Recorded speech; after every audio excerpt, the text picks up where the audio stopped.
Digital ಕಂಟೆಂಟ್ಗೆ ಸ್ವಾಗತ. ನಾನು ರಂಗನಾಥ್. ಪಾಕಿಸ್ತಾನದ ಆಡಳಿತದಲ್ಲಿರುವಂತಹ ಪಾಕ್ ಆಕ್ರಮಿತ ಕಾಶ್ಮೀರದಲ್ಲಿ ಕಳೆದ ಹಲವು ವಾರಗಳಿಂದ ನಿರಂತರವಾಗಿ ಪ್ರತಿಭಟನೆಯ ಸ್ವರೂಪ ತೀವ್ರಗೊಳ್ಳುತ್ತಾ ಇದೆ. ಪ್ರಾದೇಶಿಕ ಚುನಾವಣೆಗಳು ಸಮೀಪಿಸುತ್ತಿರುವಂತಹ ಈ ಸಂದರ್ಭದಲ್ಲಿ ಆ ಭಾಗದಲ್ಲಿ ಪ್ರತಿಭಟನೆಗಳು ಸ್ವರೂಪಗೊಳ್ಳಲಿಕ್ಕೆ ಕಾರಣ ಏನು, ಇದೇ ಪರಿಸ್ಥಿತಿ ಹೀಗೆಯೇ ಮುಂದುವರೆದರೆ ಏನಾಗಬಹುದು, ಈ ಪ್ರತಿಭಟನೆಯ ಹಿಂದಿರುವಂತಹ ಉದ್ದೇಶ ಏನು, ಇದಕ್ಕೆ ಪಾಕಿಸ್ತಾನ ಸರ್ಕಾರದ ವಾದವೇನು, ಅದರ ಜೊತೆಗೆ ಆರಂಭಿಕವಾಗಿ ಜನಸಾಮಾನ್ಯರ ಬದುಕು ಬವಣೆ ಮತ್ತು ವಿದ್ಯುತ್ ದರ ಹೆಚ್ಚಳ, ಆಹಾರ ಪದಾರ್ಥಗಳ ಹೆಚ್ಚಳದಿಂದ ಆರಂಭವಾದಂತಹ ಈ ಪ್ರತಿಭಟನೆ ರಾಜಕೀಯ ಸ್ವರೂಪವನ್ನು ಪಡೆದಿದ್ದೇಗೆ, ಇದೇ ವಿಷಯದ ಬಗ್ಗೆ ಇವತ್ತು ಮಾತನಾಡ್ತೀನಿ. ಇದೇ ಇವತ್ತಿನ ಸ್ಪೆಷಲ್ ಸೆಗ್ಮೆಂಟ್. ಪಾಕ್ ಆಕ್ರಮಿತ ಕಾಶ್ಮೀರದಲ್ಲಿ ರಕ್ತಪಾತ. 1947ರಲ್ಲಿ ಭಾರತ ಮತ್ತು ಪಾಕಿಸ್ತಾನ ಬೇರ್ಪಟ್ಟಂತಹ ಸಂದರ್ಭದಿಂದಲೂ ಕೂಡ ಪಾಕ್ ಆಕ್ರಮಿತ ಕಾಶ್ಮೀರ ವಿವಾದದಿಂದ ಕೂಡಿರುವಂತಹದ್ದು. ಆ ಭಾಗದಲ್ಲಿ ಏನೇ ಘಟನೆಗಳು, ಏನೇ ಬೆಳವಣಿಗೆಗಳು ನಡೆದರೂ ಕೂಡ ಇಡೀ ರಾಷ್ಟ್ರದ ಮತ್ತು ಜಗತ್ತಿನ ಗಮನ ಸೆಳೆಯುತ್ತಿರುವಂತಹದ್ದು. ಜಾಯಿಂಟ್ ಅವಾಮಿ ಆಕ್ಷನ್ ಕಮಿಟಿ ಈ ಒಂದು ಪ್ರತಿಭಟನೆಯ ನೇತೃತ್ವವನ್ನು ವಹಿಸಿದೆ. ಸಾಮಾಜಿಕ ಕಾರ್ಯಕರ್ತರು, ರಾಜಕೀಯ ಹೋರಾಟಗಾರರು, ಅದರ ಜೊತೆಗೆ ವಿವಿಧ ನಾಗರಿಕ ಸಂಘಟನೆಗಳನ್ನು ಒಳಗೊಂಡಿರುವಂತಹ ಈ JAAC joint Awami action committee ಆರಂಭಿಕ ಹಂತದಲ್ಲಿ ಆಹಾರ ಪದಾರ್ಥಗಳ ಏರಿಕೆ, ವಿದ್ಯುತ್ ಬೆಲೆ ಹೆಚ್ಚಳ, ಜನಜೀವನದ ವೆಚ್ಚದ ಹೆಚ್ಚಳದ ವಿರುದ್ಧ ಹೋರಾಟವನ್ನ ಆರಂಭಿಸಿತ್ತು. ಬಟ್ ತದನಂತರದಲ್ಲಿ ಆ ಚಳುವಳಿಯು ಚುನಾವಣಾ ಸುಧಾರಣಾ ಮತ್ತು ರಾಜಕೀಯ ಹಕ್ಕುಗಳ ಬೇಡಿಕೆಗೆ ತಿರುಗಿರುವಂತಹದ್ದು. ಈ ಪ್ರತಿಭಟನೆಯ ಮುಖ್ಯ ಉದ್ದೇಶ ಏನು ಅಂತಂದ್ರೆ, ಪಾಕಿಸ್ತಾನ ಆಕ್ರಮಿತ ಕಾಶ್ಮೀರದಲ್ಲಿ 12 ವಿಧಾನಸಭಾ ಕ್ಷೇತ್ರಗಳಿದ್ದಾವೆ. ಆ ವಿಧಾನಸಭಾ ಕ್ಷೇತ್ರಗಳು ಪಾಕಿಸ್ತಾನಕ್ಕೆ ವಲಸೆ ಬಂದಂತಹ ನಿರಾಶ್ರಿತರಿಗೆ ಮೀಸಲಾಗಿರುವಂತಹದ್ದು. ಹಾಗಾಗಿ ಬಿಟ್ಟು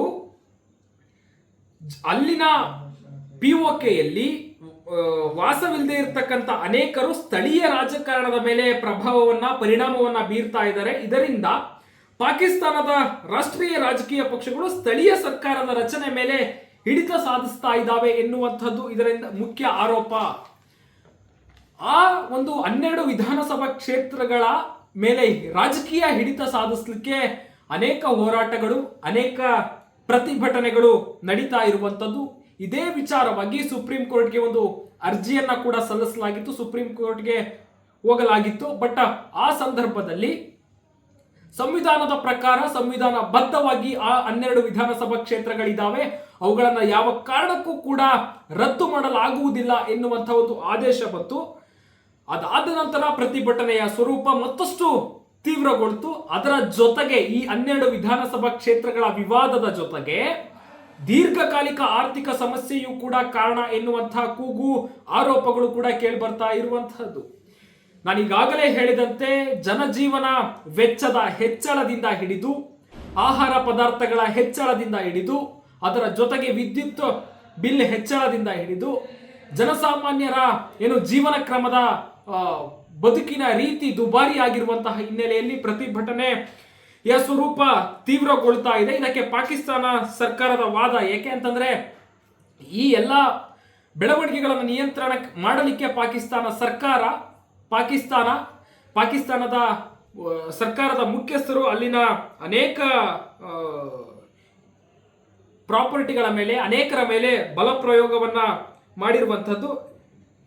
ಅದಕ್ಕೆ ಪಾಕಿಸ್ತಾನ ಅದನ್ನು ಸಮರ್ಥಿಸಿಕೊಂಡಿರುವಂತಹ ರೀತಿಯನ್ನು ನೋಡಿದ್ರೆ, ಪಾಕಿಸ್ತಾನದ ಸರ್ಕಾರದ ಪ್ರಕಾರ ಈ ಪ್ರತಿಭಟನೆಗಳು ಶಾಂತಿಯುತವಾಗಿರಲಿಲ್ಲ. ಅದರ ಜೊತೆಗೆ ಮುಖವಾಡ ಧರಿಸಿದ ಶಸ್ತ್ರಸಜ್ಜಿತ ವ್ಯಕ್ತಿಗಳು, ಚುನಾವಣಾ ಕರ್ತವ್ಯದಲ್ಲಿದ್ದಂತಹ ಪೊಲೀಸ್ ಅಧಿಕಾರಿಗಳು ಹಾಗೂ ಭದ್ರತಾ ಸಿಬ್ಬಂದಿ ಮೇಲೆ ಗುಂಡಿನ ದಾಳಿಯನ್ನು ನಡೆಸಿದ್ದಾರೆ. ಅವರು ತಮ್ಮ ಆತ್ಮರಕ್ಷಣೆಗಾಗಿ ಭದ್ರತಾ ಪಡೆಗಳು ತೀವ್ರ ಪ್ರತಿದಾಳಿ ನಡೆಸಿದಾವೆ ಎನ್ನುವಂತಹ ಒಂದು ಪ್ರತಿಕ್ರಿಯೆ ಪಾಕಿಸ್ತಾನ ಸರ್ಕಾರದ್ದು. ಅದರ ಜೊತೆಗೆ ಭಯೋತ್ಪಾದಕರ ನುಸುಳಿಕೆ ಆರೋಪ ಕೂಡ ಕೇಳಿ ಬರ್ತಾ ಇರುವಂತಹದ್ದು. ಪಾಕಿಸ್ತಾನದ ಅಧಿಕಾರಿಗಳು ಮತ್ತೊಂದು ಗಂಭೀರ ಆರೋಪ ಮಾಡಿರುವಂತಹದ್ದು ಏನು ಅಂತ ಅಂದ್ರೆ, ಪಾಕಿಸ್ತಾನ ತಾಲಿಬಾನ್ ಸದಸ್ಯರು ಪ್ರತಿಭಟನೆಯಲ್ಲಿ ನುಸುಳಿ ಚುನಾವಣಾ ಪ್ರಕ್ರಿಯೆಯನ್ನು ಅಡ್ಡಿಪಡಿಸಲು ಮತ್ತು ಅಲ್ಲಿನ ಸಾರ್ವಜನಿಕ ಶಾಂತಿಗೆ ಭಂಗವನ್ನ ಉಂಟು ಮಾಡಲಿಕ್ಕೆ ಪ್ರಯತ್ನ ಪಡ್ತಾ ಇದ್ದಾರೆ ಅಂತ ಹೇಳ್ಬಿಟ್ಟು ಆರೋಪವನ್ನ ಮಾಡಿದೆ. ಈ ಆರೋಪವನ್ನ JAAC, ನಾನು ಈಗಾಗಲೇ ಹೇಳಿದಂತೆ ಜಾಯಿಂಟ್ ಅವಾಮಿ ಆಕ್ಷನ್ ಕಮಿಟಿ ಸಂಪೂರ್ಣವಾಗಿ ತಳ್ಳಿ ಹಾಕಿದ್ದು, ನಮ್ಮ ಚಳುವಳಿ ಸಂಪೂರ್ಣ ಸ್ಥಳೀಯ ಜನರ ಹಕ್ಕುಗಳಿಗಾಗಿ ಹೋರಾಟ ನಡೆಸ್ತಾ ಇದ್ದೀವಿ ಎನ್ನುವಂಥ ಸ್ಪಷ್ಟನೆಯನ್ನ ಕೊಟ್ಟಿರುವಂಥದ್ದು. ಪಾಕಿಸ್ತಾನ ಸರ್ಕಾರ ಜಾಯಿಂಟ್ ಅವಾಮಿ ಆಕ್ಷನ್ ಸಂಘಟನೆಯನ್ನ ನಿಷೇಧಿಸಿರುವಂಥದ್ದು. ಆ ನಿಷೇಧಕ್ಕೆ ಕಾರಣ ಏನು ಅಂತ ಅಂದ್ರೆ, ಪ್ರತಿಭಟನೆಗಳು ತೀವ್ರಗೊಂಡಂತಹ ಹಿನ್ನೆಲೆ ಜೆಎಎಸಿ ಸಂಘಟನೆ ಭಯೋತ್ಪಾದನಾ ನಿಗ್ರಹ ಕಾನೂನಿನ ಅಡಿಯಲ್ಲಿ ನಿಷೇಧಿತ ಸಂಘಟನೆ ಅಂತ ಘೋಷಿಸಲಾಗಿದೆ. ಚುನಾವಣೆಗೆ ಅಡ್ಡಿಪಡಿಸುವ ಪ್ರಯತ್ನ ಮತ್ತು ಸಾರ್ವಜನಿಕ ಶಾಂತಿಗೆ ಭಂಗದ ಆರೋಪ ಇದೆ. ಆ ಆರೋಪದ ಮೇಲೆ ಈ ಕ್ರಮ ಕೈಗೊಳ್ಳಲಾಗಿದೆ ಎನ್ನುವಂತ ಪ್ರತಿಕ್ರಿಯೆಯನ್ನ ಸರ್ಕಾರ ಕೊಟ್ಟಿರುವಂತದ್ದು. ಜೊತೆಗೆ ಭದ್ರತಾ ಸಿಬ್ಬಂದಿ, ನಾನು ಈಗಾಗಲೇ ಆಸ್ ಐ ಮೆನ್ಷನ್ಡ್, ಭದ್ರತಾ ಸಿಬ್ಬಂದಿಯ ಮೇಲೆ ಗುಂಡಿನ ದಾಳಿ ನಡೆಸಿದಂತಹ ದೃಶ್ಯಗಳನ್ನು ಕೂಡ ಬಿಡುಗಡೆ ಮಾಡಿರುವಂತಹದ್ದು. ಇದಕ್ಕೆ ಜಾಯಿಂಟ್ ಅವಾಮಿ ಆಕ್ಷನ್ ಕಮಿಟಿಯ ಪ್ರತಿಕ್ರಿಯೆ ಏನು, ರೆಸ್ಪಾನ್ಸ್ ಏನು, ಉತ್ತರ ಏನು ಅಂತ ನೋಡೋದಾದ್ರೆ, ಈ ಎಲ್ಲ ಆರೋಪಗಳನ್ನು ತಳ್ಳಿ ಹಾಕಿರುವಂತಹ ಜೆಎಎಸಿ ತಾವು ಯಾವುದೇ ಉಗ್ರ ಸಂಘಟನೆಯಲ್ಲ ಮತ್ತು ಭಾರತದಿಂದ ಯಾವುದೇ ರೀತಿಯ ಬೆಂಬಲ ಪಡೆದಿಲ್ಲ ಎನ್ನುವಂಥದ್ದನ್ನ ಸ್ಪಷ್ಟಪಡಿಸಿದೆ. ತಮ್ಮ ಚಳುವಳಿ ಸಂಪೂರ್ಣವಾಗಿ ಸ್ಥಳೀಯ ಜನರ ರಾಜಕೀಯ ಹಕ್ಕುಗಳು ಮತ್ತು ಚುನಾವಣಾ ಸುಧಾರಣೆಗಳಿಗಾಗಿ ನಡೆಯುತ್ತಿದೆ ಎನ್ನುವಂತಹ ಮಾಹಿತಿಯನ್ನ ಎನ್ನುವಂತಹ ಸ್ಪಷ್ಟನೆಯನ್ನ ಕೊಟ್ಟಿರುವಂತಹದ್ದು. ಅದರ ಜೊತೆಗೆ ಪಾಕಿಸ್ತಾನದ ಆರೋಪದಲ್ಲಿ ಭಾರತದ ಹೆಸರು ಕೂಡ ಮೆನ್ಷನ್ ಮಾಡಿರುವಂತಹದ್ದು ಪಾಕಿಸ್ತಾನದ ಸರ್ಕಾರ. ಏನು ಅಂತಂದ್ರೆ, ಪಾಕಿಸ್ತಾನದ ಮಾಹಿತಿ ಸಚಿವ ಅಥಾವುಲ್ಲಾ ತರಾರ್ ಪ್ರತಿಭಟನೆಗಳಿಗೆ ಭಾರತದಿಂದ ಹಣಕಾಸು ಮತ್ತು ನಿರ್ದೇಶನಗಳು ಬರ್ತಾ ಇದ್ದಾವೆ ಎನ್ನುವಂತ ಆರೋಪವನ್ನ ಮಾಡ್ತಾ ಇದ್ದಾರೆ. ಭಾರತ ಜಗತ್ತಿನ ಯಾವುದೇ ಮೂಲೆಯಲ್ಲಿ ಇರುವಂತಹ ಒಳ್ಳೆಯ ವಿಚಾರ, ಒಳ್ಳೆಯ ವಿಷಯಗಳು, ಒಳ್ಳೆಯ ವಿಚಾರಗಳು ನಮ್ಮಲ್ಲಿ ಬರಲಿ ಎನ್ನುವಂತಹ ಒಂದು ಅಪೇಕ್ಷೆಯನ್ನು ಇಟ್ಕೊಂಡು ಮುನ್ನಡೀತಿರುವಂತಹ ದೇಶ.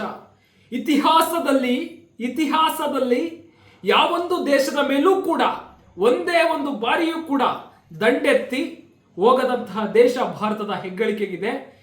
ಇಂತಹ ಸಂದರ್ಭದಲ್ಲಿ ಭಾರತದಿಂದ ಹಣಕಾಸು ನೆರವು ಸಿಗ್ತಾ ಇದೆ ಎನ್ನುವಂಥ ಪಾಕಿಸ್ತಾನದ ಒಬ್ಬ ಸಚಿವನ ರೆಸ್ಪಾನ್ಸ್, ಉತ್ತರ. ಪಾಕಿಸ್ತಾನದ ರಕ್ಷಣಾ ಸಚಿವ ಖವಾಜಾ ಆಸಿಫ್ ಕೂಡ ಪ್ರತಿಭಟನಾಕಾರರನ್ನ ಭಾರತದಂತೆ ಶತ್ರುಗಳು ಎನ್ನುವಂಥ ವಿವಾದಾತ್ಮಕ ಹೇಳಿಕೆ ನೀಡಿದ್ದಾರೆ. ಆದರೆ ಈ ಎರಡು ಆರೋಪಗಳನ್ನ ಜೆಎಸಿ ತಳ್ಳಿ ಹಾಕಿ, ಭಾರತದಿಂದ ನಮಗೆ ಯಾವುದೇ ನೆರವು ಸಿಗ್ತಾ ಇಲ್ಲ, ನಾವು ಭಾರತದ ಮೊರೆ ಹೋಗಿಲ್ಲ, ಭಾರತಕ್ಕೂ ಈ ಪ್ರತಿಭಟನೆಗೂ ಸಂಬಂಧ ಇಲ್ಲ ಎನ್ನುವಂಥದ್ದನ್ನ ಸ್ಪಷ್ಟಪಡಿಸಿದೆ. ಇಷ್ಟೆಲ್ಲ ಆದ ನಂತರ ಇದೇ ರೀತಿ ಮುಂದುವರೆದರೆ ಪರಿಸ್ಥಿತಿ ಯಾವ ಹಂತಕ್ಕೆ ತಲುಪಬಹುದು ಎನ್ನುವಂತ ಒಂದು ಕೊನೆಯದಾಗಿ ಹೇಳಿ ಸೆಗ್ಮೆಂಟ್ ಅನ್ನ ಮುಗಿಸ್ತೇನೆ. ಸರ್ಕಾರ ಮತ್ತು ಪ್ರತಿಭಟನಾಕಾರರ ನಡುವಿನ ವಾಗ್ವಾದ ಇದೇ ರೀತಿ ಮುಂದುವರೆದ್ರೆ, ಪ್ರತಿಭಟನೆ ಇದೇ ರೀತಿ ಮುಂದುವರೆದ್ರೆ, ಸಂವಾದದ ಮೂಲಕ ಈ ಪ್ರತಿಭಟನೆಗೆ, ಈ ಎಲ್ಲ ಪ್ರತಿಭಟನೆಯ ಸ್ವರೂಪಕ್ಕೆ ಒಂದು ಸಂವಾದದ ಮೂಲಕ ಉತ್ತರವನ್ನ, ಪರಿಹಾರವನ್ನ ಕಂಡುಕೊಳ್ಳದಿದ್ರೆ ಪರಿಸ್ಥಿತಿ ಮತ್ತಷ್ಟು ಬಿಗಡಾಯಿಸುವಂತಹ, ಹದಗೆಡುವಂತಹ ಸಾಧ್ಯತೆ ಇದೆ. ಚುನಾವಣೆ, ರಾಜಕೀಯ ಪ್ರತಿನಿಧಿತ್ವ ಮತ್ತು ಸ್ಥಳೀಯ ಸ್ವಾಯತ್ತತೆಯ ಪ್ರಶ್ನೆಗಳು ಬಗೆಹರಿಯದಿದ್ದರೆ ಈ ಅಶಾಂತಿ ದೀರ್ಘಕಾಲಿಕವಾಗಿ ಮುಂದುವರಿಯಬಹುದು ಎನ್ನುವಂತಹ ಚರ್ಚೆಗಳು ಕೂಡ ಇದ್ದಾವೆ. ಇದರೊಂದಿಗೆ ಇವತ್ತಿನ ಸೆಗ್ಮೆಂಟ್ ಮುಗಿಸ್ತಾ ಇದ್ದೇನೆ. ಮತ್ತಷ್ಟು ವೈವಿಧ್ಯಮಯ ಸುದ್ದಿಗಳಿಗಾಗಿ ನೋಡ್ತಾ ಇರಿ ಸ್ಮಾರ್ಟ್ ಟಿವಿ.